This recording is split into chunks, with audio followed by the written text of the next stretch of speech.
এখানে ঘুঘুর ডাকে অপরাহ্নে শান্তি আসে মানুষের মনে। এখানে সবুজ শাখা আঁকাবাঁকা হলুদ পাখিরে রাখে ঢেকে। এভাবেই ফুলের সৌন্দর্যের কথা প্রকাশ করেছিলেন কবি জীবনানন্দ দাশ। ফুলের সেই সৌন্দর্য এখন ধরা দিয়েছে ইট পাথরের ঢাকায়। পত্রপল্লব নিয়ে চোখ ধাঁধানো লাল টকটকে উজ্জ্বল রং ছড়াচ্ছে কৃষ্ণচূড়া, যেন সবুজের বুকে এক টুকরো লাল। কৃষ্ণচূড়ার রক্তিম উল্লাস দেখে হাসছে জারুলও। পিছিয়ে নেই সোনালু কিংবা রক্তজবা, এ যেন সৌন্দর্য বিলিয়ে দেওয়ার প্রতিযোগিতা।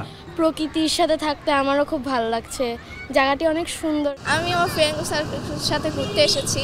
কংক্রিটে মোড়ানো ঢাকার বাতাসে দুলতে থাকা ফুলেরা জানে না এই শহর কতটা ব্যস্ত। তারা কেবল জানে জীবন উজাড় করে সুন্দরের সৌরভ ছড়িয়ে দিতে। ব্যস্ত জীবনের অবসাদ ভেঙে তাই তো থমকে দাঁড়ায় পথিক।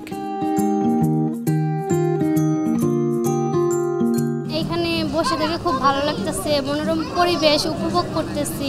গাছ গাছালি ফুল ফুল সব দিক দিয়ে ভালো লাগতেছে। চারদিকে ফুলের ভিতরে বেশিরভাগ নজর কাড়ে হচ্ছে কৃষ্ণচূড়া ফুল। এটা তো আল্লাহ তাআলার অপর এক নিয়ামত, যেটা জান্নাতের ভিতর অনেক সুন্দর, দুনিয়ার ভিতর অনেক সুন্দর। রাজধানীর হাতিরঝিল, রমনা পার্ক, জিয়া উদ্যান, ধানমন্ডি লেক, বোটানিক্যাল গার্ডেন সহ বিভিন্ন এলাকায় সৌন্দর্য পিপাসুরা ছুটছেন ফুলের সাথে নিজেদেরকে ফ্রেমবন্দি করতে। জারুল, কৃষ্ণচূড়া, স্বপ্নচূড়া, রাধাচূড়া ও জিনিয়ার সৌরভে যেন মাতোয়ারা প্রকৃতিপ্রেমীরা।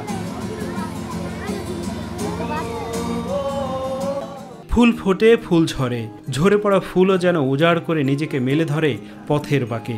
কংক্রিটের রাস্তায় পড়ে থাকা ফুলও যেন ক্যানভাসে আঁকা ছবি। গ্রীষ্মের খরতাপে যখন নগরের ইট পাথর আর পিচ ঢালাপথ উত্তপ্ত, তখন পথিকের মনে ভালোবাসার পরশ বুলিয়ে দেয় কৃষ্ণচূড়া, জারুল সহ নাম না জানা কত শত ফুল। তাই তো যাপিত জীবনের সাদা কালো ক্যানভাস রঙিন করে নিতে অনেকেই হাজির হন প্রকৃতির কাছে। সবার প্রত্যাশা এমন ফুলে ফুলে ভরে উঠুক নগরীর সবকটি সড়ক, আর প্রশান্তি ছুঁয়ে যাক সবার মন। আফজাল হোসেন, মাই টিভি, ঢাকা।